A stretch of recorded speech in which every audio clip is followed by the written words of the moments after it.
welcome on in to the Third Round Reversal Fantasy Football Podcast. Brett Malwood here with you, along with Zach Malwood. Zach, free agency is in full swing. We've hit free agent frenzy. Yeah, I mean, I love it, Brett. Every single update coming in the last couple of days, some insane moves, which both you and I definitely did not expect. For some of them, others were like, yeah, all right, we expected that. But a lot of crazy storylines. Can't wait to get into it. Yeah, it's been a pretty crazy couple days here, and yeah, as you said, there were a couple moves that we saw coming, a couple moves that we really just kind of came out of nowhere. We did not really see coming at all. Listen, it's an ever-changing world, and as any update comes out, while we're on the air, we'll bring you the breaking news as they come in, and if anybody has any questions as far as their fantasy teams, their dynasty teams, leave them in the comments. We'll try to get to as many as we possibly can. Check out some of our previews, and obviously some of them are a little out of date right now, but at least what we thought of some of these impacts, and we'll get to them in the next couple of weeks as well. Check us out on YouTube. Subscribe to us wherever you get your podcast. Give us a thumbs up.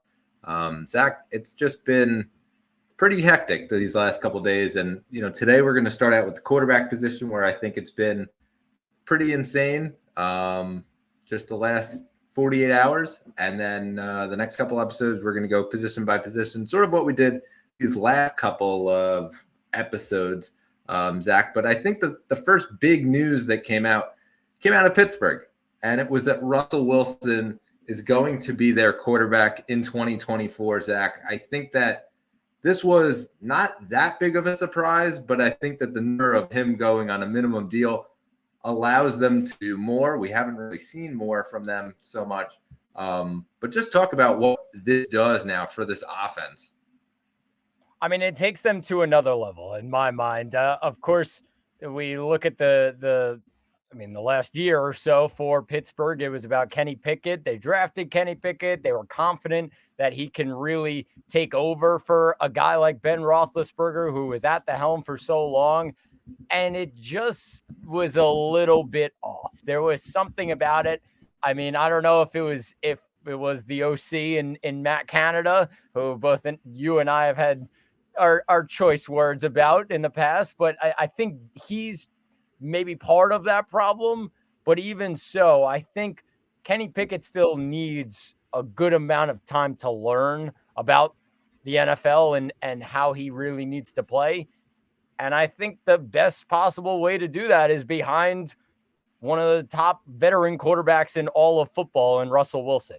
I think Russell Wilson going to Pittsburgh completely changes their offense. I think it gives them, they're obviously a run-heavy offense right now with both Jaylen Warren and Najee Harris there, but it gives them that reliable guy to throw the ball in the passing game and get the ball to those wide receivers. George Pickens, the tight end right now in Pat Freiermuth.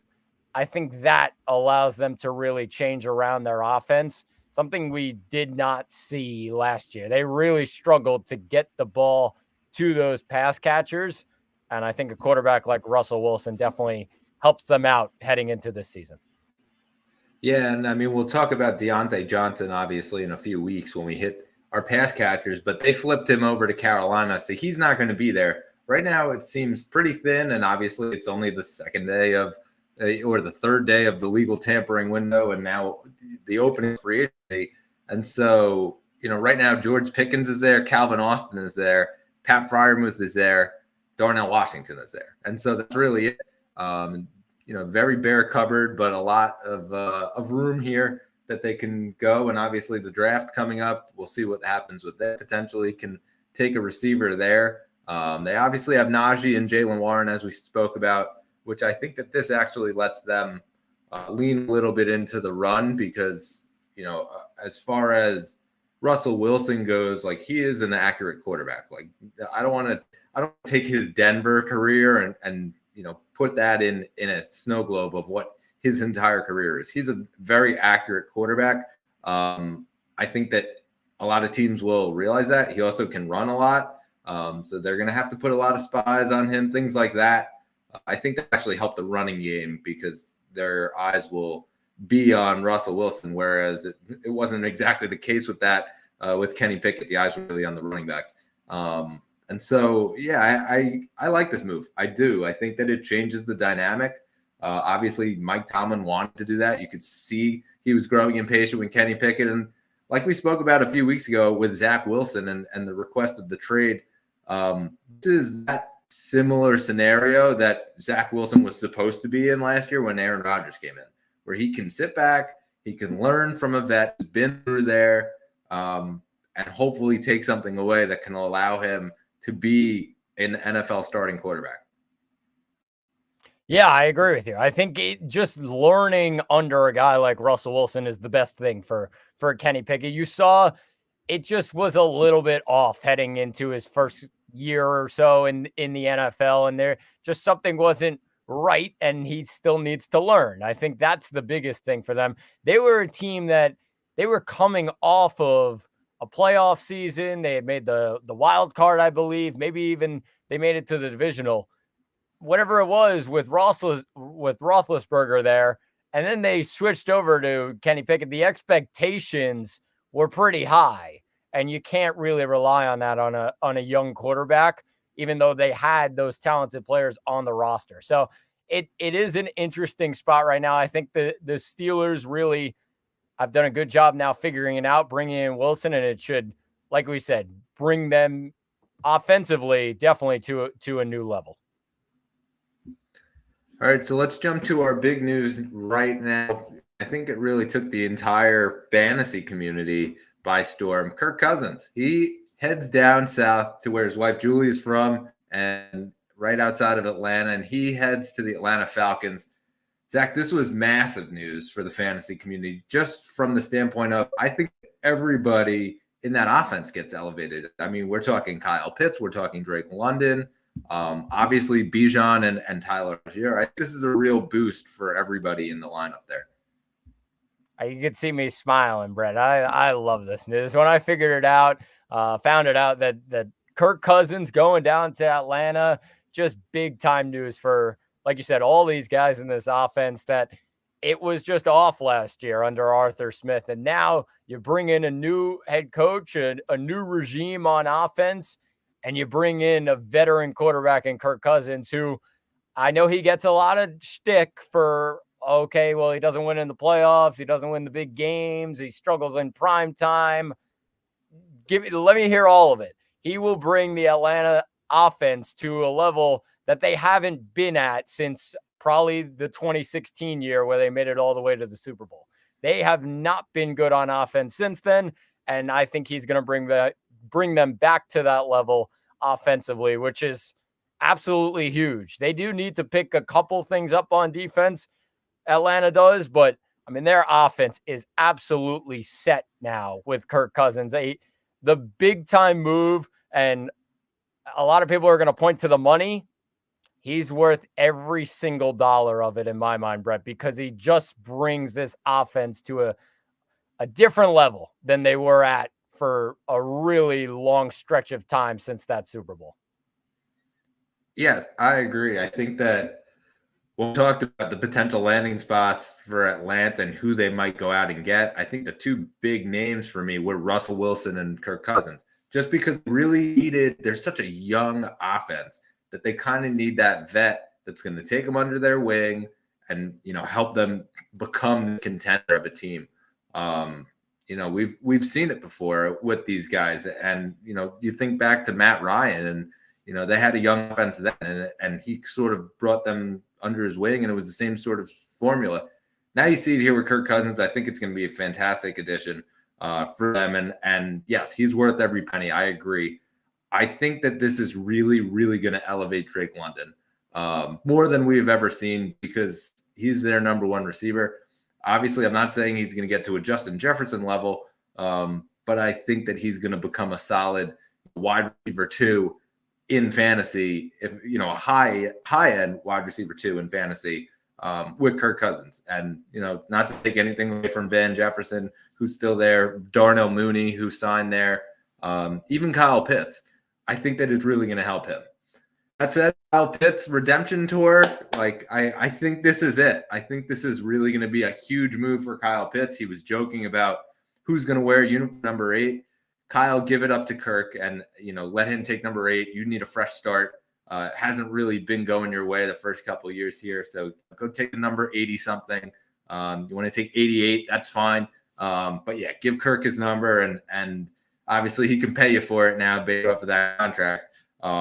But yeah, I really think that this is going to help Kyle Pitts as far as becoming that top end tight end that we really saw coming into the draft.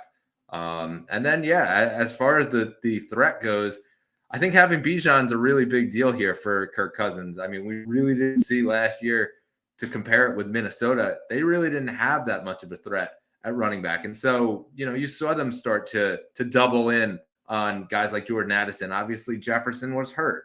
Like, that's going to be a really big deal here. And I mean, we're going to talk about it later, but I feel like we got to get right to it now. Like, the Vikings are losing Kirk Cousins, and I think that that's a huge deal. We can jump right in, skip a couple guys here. They go out and they sign Sam Darnold. And listen, I don't know if it has the same appeal. I think that there's a chance that they go out and they get somebody in the draft as well, and remains to be seen what exactly they do. But they do give Sam Darnold the contract, and he will be their quarterback at the very moment. 1 year, $10 million they give him, 8.5 guaranteed or 8.5 guaranteed. So it's a 1 year deal.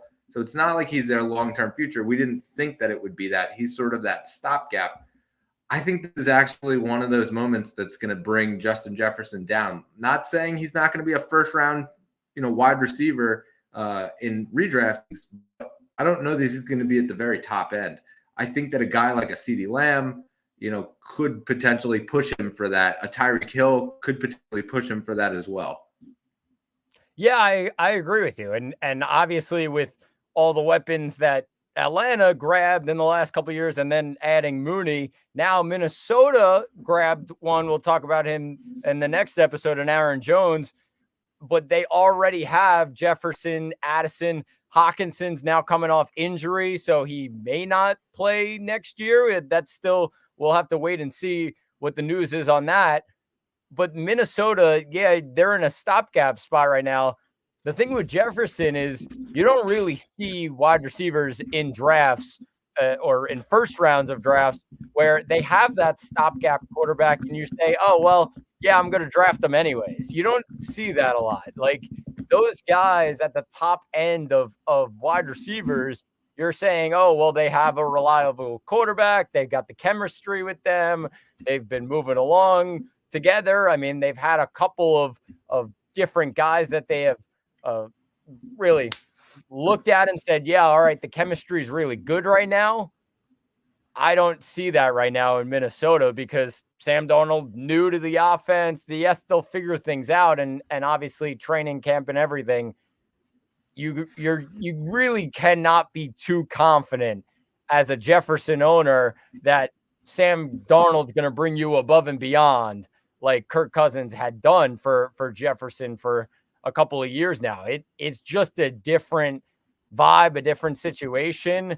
And I think it's going to drop Jefferson's value just a bit for now. Hopefully in the next year or two, they figure out that long-term quarterback that they can really put with Jefferson. Because, I mean, Darnold's good for now, but it doesn't bring them above and beyond, like I said.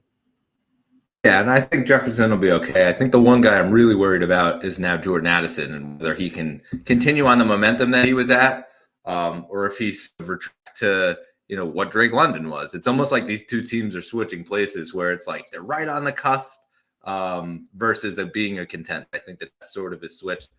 I want to get to some breaking news that we just had come in about 2 seconds ago from Adam Schefter. Joe Flacco is going to sign with the Indianapolis Colts. So, listen, this is a low risk, high reward kind of a deal. We saw what Joe Flacco did last year. Anthony Richardson still coming off of that injury, and we'll see if he can rehab and get out a good start and be healthy. But if not, then it's Joe Flacco's show. I think that, Zach, this is sort of that Gardner Minshew role. It's the same kind of formula that they used last year. It really worked in their favor. And it's another vet that can, bring Anthony Richardson along. Last year he showed a lot of really good stuff. I'd really love to see a throwing competition between Anthony Richardson and Joe Flacco, two guys who can hit 60 yards easy. That should be fun. But yeah, Joe Flacco going to Indy. What's your immediate reaction? I love it. I think, there's certain guys, and I think I talked about it a couple episodes ago, where we were talking about a guy like Joe Flacco and saying what he can bring to a young quarterback as being the backup, helping them learn, even stepping in for a little bit before a quarterback comes in and plays a few games, to kind of say, all right, this is what we're going to do. This is what you should do when you do come in.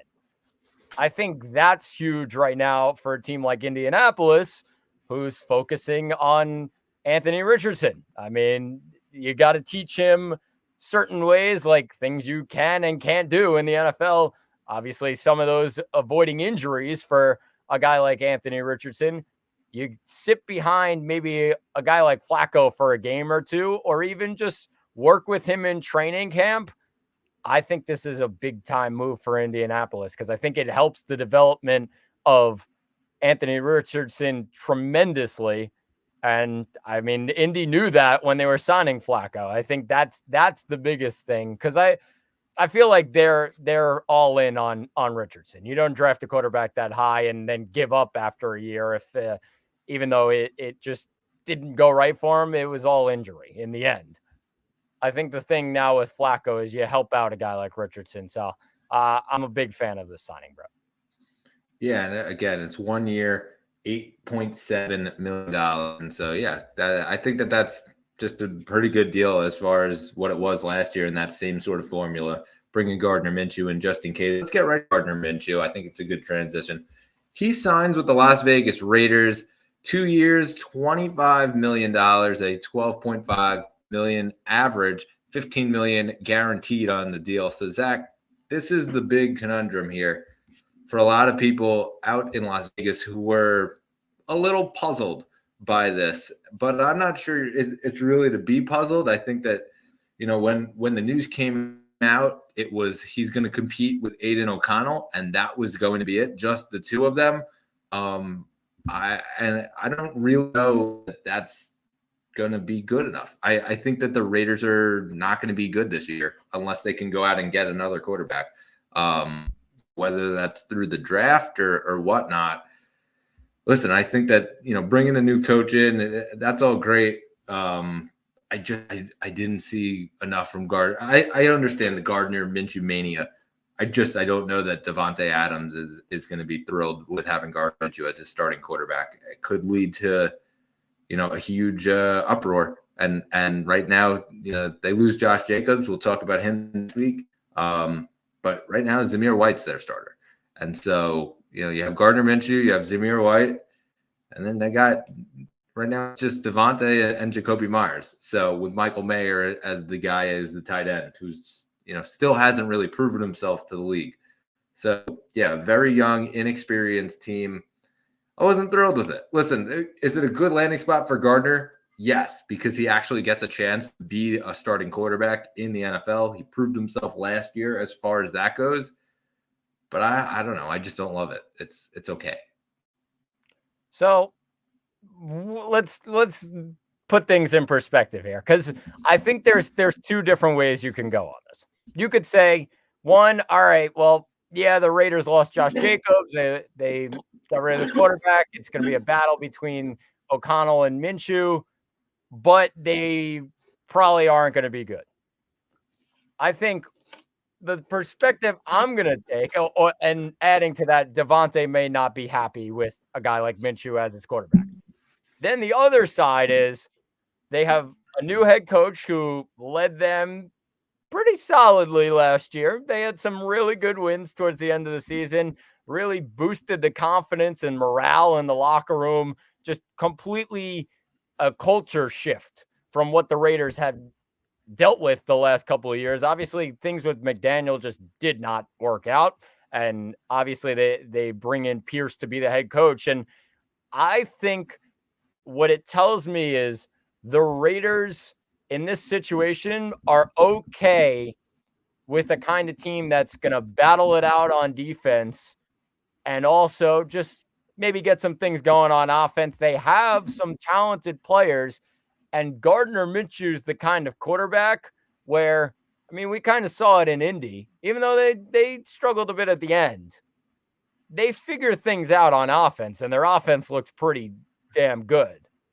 I think a guy like Gardner can help this offense, even though they lost a guy like Josh Jacobs. Zamir White's very young, but looked pretty good towards the end of the year. And then they have a couple of weapons there. I'm not expecting a ton from the Raiders, but if they are, I mean, they're 17. If they finish 9-8, you're saying, wow, that's a really good season for the Raiders. And I think Raiders Nation, Raiders fans would be like, all right, if we did that and we maybe snuck into a playoff spot, you're happy with that.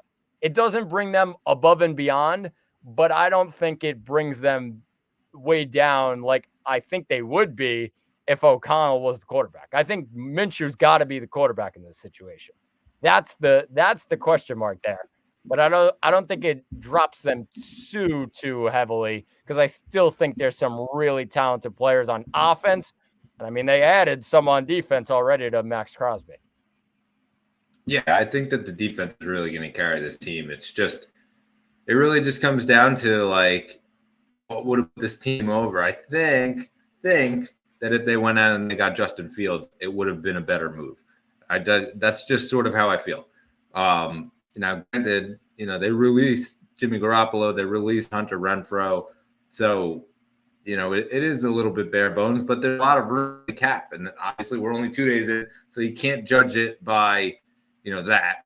They go out and they sign Wilkins, 3 years, $110 million. I think that was a huge deal because now all of a sudden you're competing against Patrick Mahomes, you're competing against Hurts, you're going up against those teams, 4 times a year, 2 times each. And so you're going up against those dudes. I think that's where it really is going to be a helpful thing. But yeah, I don't know. It'll be okay. Their defense is going to carry them. It reminds me of how the New York Jets were like last year, where they had this stacked defense and nothing really going for them on offense. We might see something like that. Yeah, just quickly. Long term, not a great situation. Short term, it's fine where it is right now. They're okay where they rely on a guy like Minshew to just hold things over for a little bit. Long term, they got to figure it out. If they stink, then maybe they get a quarterback next year. Like that's how they got to really think about it. It's not a great spot long term right now, especially because they lost Jacobs. They lose Devontae. Like not great in Vegas when it comes to the future. Yeah, and they sort of put themselves in a spot where, based on the contract, they can't really cut after 1 year because they would have more of a penalty than the dead cap hit. More of a dead cap hit than the savings, I should say. Let's jump right into the next news here. I got Baker Mayfield. He re-signs with the Buccaneers. Zach, this was some pretty big news just from the Buccaneers fans who were scrambling. They thought that they were losing everybody, from Baker Mayfield to Mike Evans. They go out and they get both of them. I think that's a huge deal for them to at least bring the core back. Otherwise, I think this was going to be a disaster. Baker goes out, he gets the money, as he called it, life-changing money. And now where do we go from here as far as Tampa Bay is said?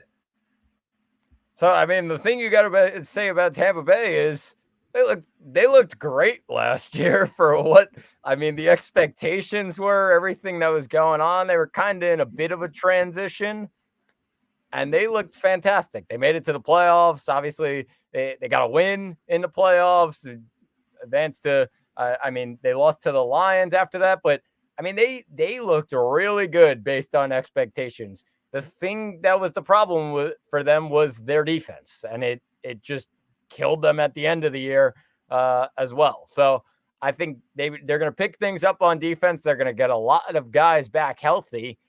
I'm very excited to see this battle now, Brett, in the NFC South. I think, yeah, some people will say, "Oh, well, New Orleans could make a comeback." I think the battle is Tampa Bay and Atlanta, and I think it could go to the final Sunday of the year. It could be a really, really strong division, and these guys just go to battle. We don't see the NFC South rack up too many wins. I think those two teams can start racking up like maybe 9, 10, 11 wins. Those two teams. They're both in good spots. Like I said, Tampa's going to get a lot of guys back from injury. Obviously, they're bringing back Baker and Evans right now. And Atlanta, if they pick up things on their defense, their offense is already stacked. Those two teams are going to go to battle. I'm excited for those matchups this year. Welcome to our next guy here, Jacoby Brissett. He signs with the New England Patriots. Didn't exactly see this one coming. Didn't know which direction the Patriots were really going to go. You figured that they were going to sign a guy to a minimum deal. Sort of was the case here. They give him 1 year, $8 million, 6.5 guaranteed. And Zach, I still think that this is going to be a spot where a quarterback goes in the draft to New England. But I also think that in the same vein, you take a look at some of the guys who have come in this sort of a role with a rookie. I still think that from a fantasy perspective, there might be some value here to Brissett as far as if he could be the starter, for the first couple weeks here to get the rookie kind of into form. Yeah, play the Joe Flacco role, like I've been mentioning. So I mean, yeah, I agree with you, and we did talk about it a couple of weeks ago. Those teams that were thinking about quarterbacks, whether it was Washington or New England, getting that veteran quarterback, getting them in free agency, bringing them in, just making sure that if you need them, which you may in the first couple of games to help teach those younger guys, then you have them. And that's really, I mean, the spot for success. And we've kind of seen that over the last couple of years in the NFL. Some of the best. It took a couple years, maybe year 2, for them to really get going. And a lot of them didn't even start in year 1. They had that guy ahead of them. So a guy like Brissett is a good spot right now for New England. Bringing him in, I mean, a guy who's been there before. He's been a Patriot, so he kind of knows the Patriot way. It's a bit of a different Patriot way, but a bit of the same with Mayo being a former player and now becoming the head coach. I think their offense is obviously their weakness. There's not much going on their offense in New England, so they're going to have to figure a couple of things out there. But I think a guy like Brissett can definitely hold things pretty solidly while they develop one of those younger quarterbacks, whoever it is that they're going to end up drafting next month, Brett. Yeah, I really feel like New England, we have to figure out exactly how they're going to approach the wide receiver position. I think that to me is their biggest hole. We heard about Calvin Ridley and how they were in deep on him. Didn't go their way, and obviously he goes to Tennessee, and we're going to break that down as well over the next couple episodes. But right now, there's really not much going there. They re-signed Kendrick Bourne, so they bring him back. Juju is still under contract. Pop Douglas, he's there as well. I think they just need more, really, is what it comes down to. It just comes down to that. They brought Austin Hooper in. But yeah, they need to make the job easy for the quarterback, and by not giving him any receivers makes it a little difficult, especially if it's a rookie. You don't really want that guy running for his life. They've been linked to Jay Daniels. That is a guy who would have to run for his life, I think, if they brought him in and they had that receiver core. So yeah, they really need to take a step forward as far as what they bring in. And whether that means go out and draft a bunch of receivers along with the quarterback, that remains to be seen. But something's got to give here in New England. Yeah, definitely agree. Could come in the draft, and it could help them with one of those younger guys if they draft a quarterback. But we'll wait and see, Brett. So let's break down some of the rest of the guys here. who switched teams. Marcus Mariota, he switches from Miami to Washington, sort of that same role like we were just discussing. I think that, maybe there's a chance that he comes in for a week or two before Drew Lock or Jaden Daniels comes in. Trubisky, he goes and he's a backup now for Josh Allen in Buffalo. And so not really a very minimal role, I would say, in fantasy. But that's where he signs. Drew Lock leaves Seattle. He goes to the Giants. So you could pretty much say that Tommy Cutlet's 5 minutes of fame is done. I've also seen a bunch of rumors today about the Giants potentially trading up in the draft to go get a quarterback. And so that's the case of Drew Lock, and they have Daniel Jones, and then they go out and they grab one of these top quarterbacks. There's a whole glut there. So, listen, they give him $5 million, Drew Lock, and it is what it is. We'll see how that goes.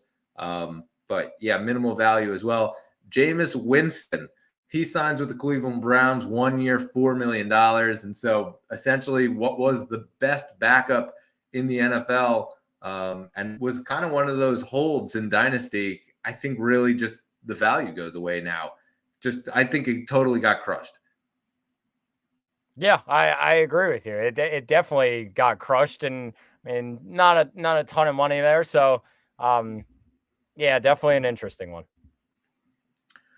Moving along, and Mason Rudolph, he goes from Pittsburgh to Tennessee. Same sort of thing. I think that, going to Tennessee, yeah, it's a little bit of a more unproven quarterback. The same way that he was sitting behind Kenny Pickett, now he's sitting behind Will Levis.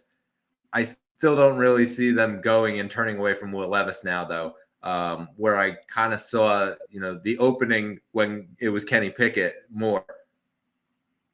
Yeah, I mean, Rudolph's kind of he's had his ups and downs in his NFL career so far. But yeah, this is all Will Levis in this offense, and obviously bringing in the new head coach and a ton of acquisitions that we'll get to. Tennessee's ready to roll with Levis. And then just last guy who signed is Tyrod Taylor, and he actually goes across the locker rooms, goes to the New York Jets from the New York Giants, finally giving Aaron Rodgers a backup. He signs a 2-year deal. Money has not been confirmed yet, but you could bet that it's going to be a lower number. Zach, listen, he's going to be 35, and so it's all well and good. I'm still expecting the Jets to go out and draft a quarterback in the mid-rounds, whether that's in rounds 3, 4, or 5. I think there will be a young guy that's going to be in there with Aaron, with Tyrod, and that'll actually be a really helpful thing for that kid when he comes in. But listen, I think that last year they really learned their lesson as far as who's sitting behind the 40-year-old quarterback, or he was 39 then. Now he might be running vice president. I guess we'll find out what there is to that. But as far as Tyrod goes, I think that, I have a proven guy who has started in the NFL before. It's a really big deal for a Jets team that obviously wants to win now. So, it is a guy that I would go stash on my team. I actually have him on my team already, but I would go out and stash him because I think that obviously you're coming and killing injury, 40-year-old Aaron Rodgers, the circus that is Aaron Rodgers. It never really ceases to stop right now. Not saying that he's not going to play the whole season, but he is 40 years old. So kind of put it in your back pocket and have it there as a safety valve, especially if you have Rodgers on a dynasty team. I would go out and grab Tyrod as well.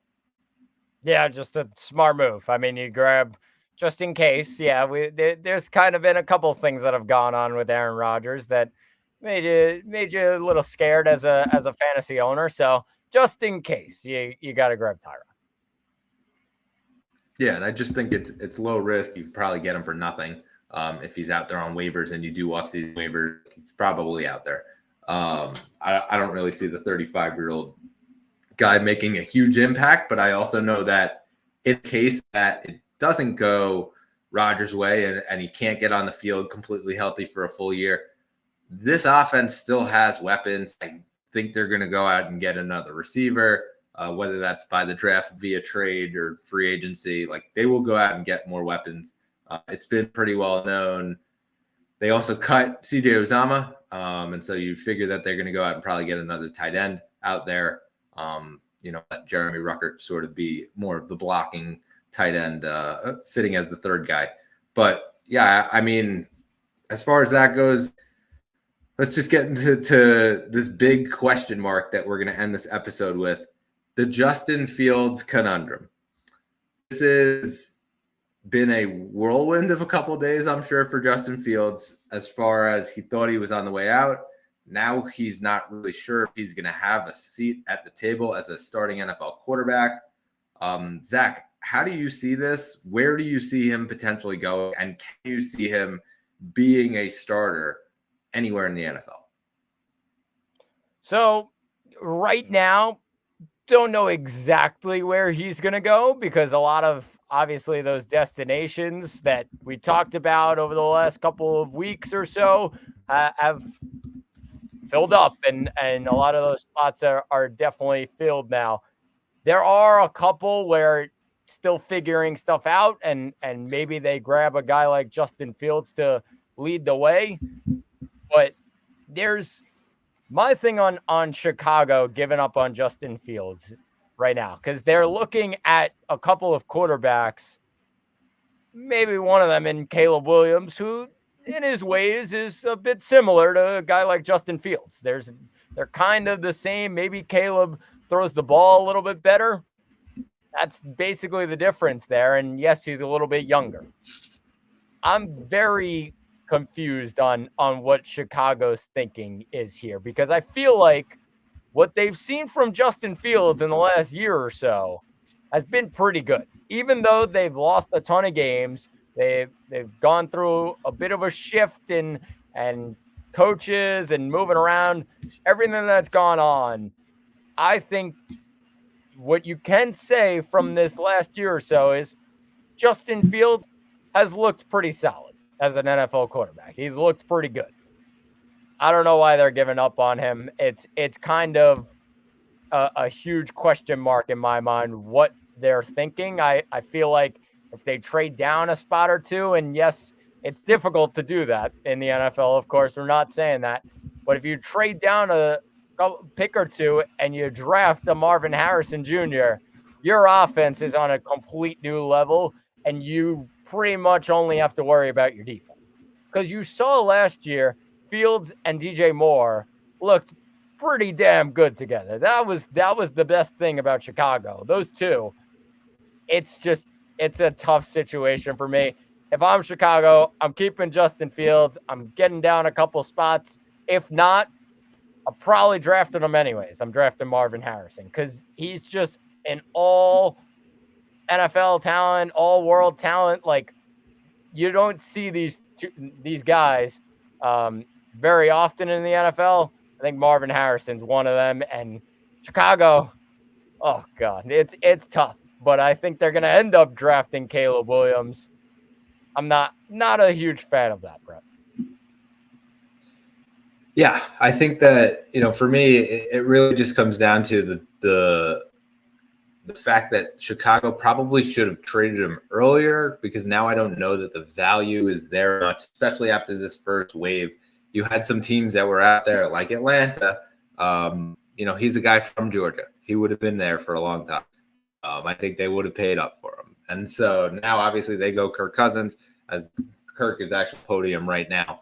As he's introduced, and that ship has sailed. And so now where do you go? Nobody really needs a starter, with the exception, and that's the only team that I can see going after Justin Fields to make him their starting quarterback right now. And otherwise, I think that the team I would really say is very appealing to me is the Seattle Seahawks. I think that there's a potential fit there where he can sit behind Geno Smith, be backup quarterback, and eventually come in. Obviously, you're not trading him to like Minnesota, who, yeah, they could use a quarterback, but he's in your division. You're not trading him in the division to the Vikings from the Bears. So as far as it goes, I think that Seattle's a potential spot. I think is the spot, the only spot right now that could bring him in and make him their starting quarterback. But I don't know that they're going to pick up right now because they have the leverage in this situation. Listen, they still have a top 15 pick. They're picking at 12. And so, yeah, there might be a quarterback there. They might be able to just trade up and not have to give a huge amount of picks to trade up into, 6, 7, 8 range. If Atlanta wants to trade down out of 8 and they can move up from there and then move up even more, like, I don't know. There's a lot of scenarios that are out there, but I would say that Denver has more leverage right now than Chicago, where Chicago sort of is going to almost have to give them away if they want to go the Caleb Williams direction. Or Denver may start tanking. We may see that soon. Yeah. So that's another sure. Definitely an option right now for Denver, who, they're kind of just moving along with things. Obviously got rid of Judy. So they're kind of in a spot right now. You don't know where they're going to go. They could get a guy like Justin Fields, and I think he definitely is a quarterback of the future for some team. In this modern day NFL, he's a really, really solid quarterback for you to have. Is he above and beyond, and is he going to be a top 5 quarterback? No, he's not. But can he be like top 12, top 10 if he's in the right situation and figures things out? He's definitely talented enough for that, Brett. So I think that's the question mark right now. Who's going to want him, and is Chicago going to want to give him up? Is for the price that they're going to get right now? Because it's low as it could be right now if you're Chicago, because there's just nowhere to go with them. So they're in a tough spot right now.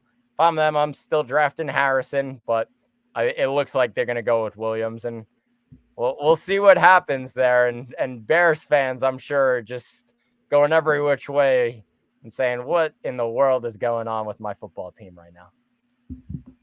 How cool would it be if Denver Broncos tanked and got Shedeur Sanders next year? I mean, that's what I'm saying. Like, tank and just go ahead and get one of the quarterbacks. Shedeur is going to be up there. So, I mean, listen, he's going to be there. Colorado, those people would go nuts for him.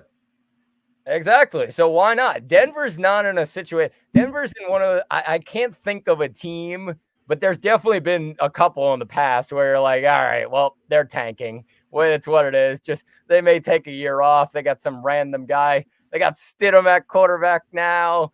It's a whole situation. Yeah. So obviously giving up some guys. Denver's one of those teams where I'm like, all right, well, that's a give up on the season. Yeah, I think to some of those Miami Dolphin teams of the last years, listen, it worked out for them. They're pretty good right now, and so yeah, I not to say to go out and tank, and obviously we are against tanking as far as the fantasy community goes, but Shedeur would look pretty good in a Denver Broncos uniform. I know that a lot of people out there would be really, really excited if they were able to land him. So that's a conversation for another day. Before we wrap it up, any takeaways here from just the first wave as far as the quarterbacks go? I mean, I think the biggest one we talked about was Kirk. I think Kirk going to Atlanta just completely takes them to a new level. And I think a team that was, I think they were 8-9 or 9-8, whatever they were in that range, Brett. It brings them to, I think, a 10-win, maybe 10-plus win team. Even though it's Minnesota the last couple of years, it's kind of gone every which way with Cousins at quarterback. I think Atlanta's ready to roll, and I think those Falcons fans should be really excited with the system that they have going on. Yes, absolutely. I think that to me also it's the biggest one and obviously changes the face of just the entire fantasy world from the Vikings perspective, and then obviously from the Atlanta Falcons perspective. It's not exactly a strong division there either. And so, I think it's going to be a pretty good battle for them. They're going to win a lot of football games there. Yeah, just quickly on that. Don't say this often, Brett, in the fantasy community. Draft your Falcons this year. Draft your Falcons. Yeah, pretty crazy. And obviously, the Bijan owners were pretty excited as well. And obviously you were excited as a Bijan owner. I was excited as a Drake London owner. I just think that it's going to be a huge year. The Darnell Mooney's of the world, they come along, and I'm sure that they'll keep going. And obviously Kyle Pitts, the people who have had Kyle Pitts on their dynasty team, We're thrilled that they had a competent quarterback running the show there. And I mean, I think the first sign of it was when they got rid of Arthur Smith, not to knock Arthur Smith on his way out. He's got a new gig in Pittsburgh. But yeah, I think it was a really good move. Obviously, sent shockwaves through the entirety. And just breaking news that the Cardinals will sign Jonah Williams. And so I think that that's a really good action for Kyler Murray as far as getting some more protection. But yeah, that's it for this week. Next week, we're going to tackle the running backs. Zach, this was, just to quickly preview it, this was a crazy week for running backs as far as guys getting cut, guys getting signed, guys changing teams within their own division. Yeah, Brett, if we said a year ago from this time last year, and we said teams are going to pay their running backs, they're going to pay their running backs, you'd call us crazy at this moment. Biggest one, we got some Saquon beef to get into, Brett. Big time here in New York. Huge news. And, I think the Packers also was a pretty monumental thing. And obviously we'll talk next week. Josh Jacobs comes in. They get rid of A.J. Dillon. They get rid of Aaron Jones. Just straight asked Aaron Jones to take half a pay cut, 50% pay cut. And then he says no. And they say, okay, well, thanks. Here's your money. See you later. And he's out on the street. And then he's okay. Well, I'm going across town in the rivalry to Minnesota. So listen, it's going to be fun. It was pretty interesting for the running backs. And obviously there's still some guys out there. And we'll see where they land. Alexander Madison, Zeke, Cam Akers, J.K. Dobbins, etc. I think that the running back, it's going to be fun to dive into sort of what the impact is. And we talk about like committees. I think that's another big thing here to take away. We really saw a lot of these 1-2 punches now formed, with the exception of maybe Aaron Jones. Yeah, I was gonna say we'll have some to talk about. It should be a really fun one. Can't wait for next week. All right, so please subscribe to us on YouTube, wherever you get your podcast, and give purchase the blood of the dough, and we shall rise yet again. VP Rogers, take care, everybody. For Zach Malman, I'm Brett Malman. Catch you next time on the Third Ever Fantasy Football Podcast.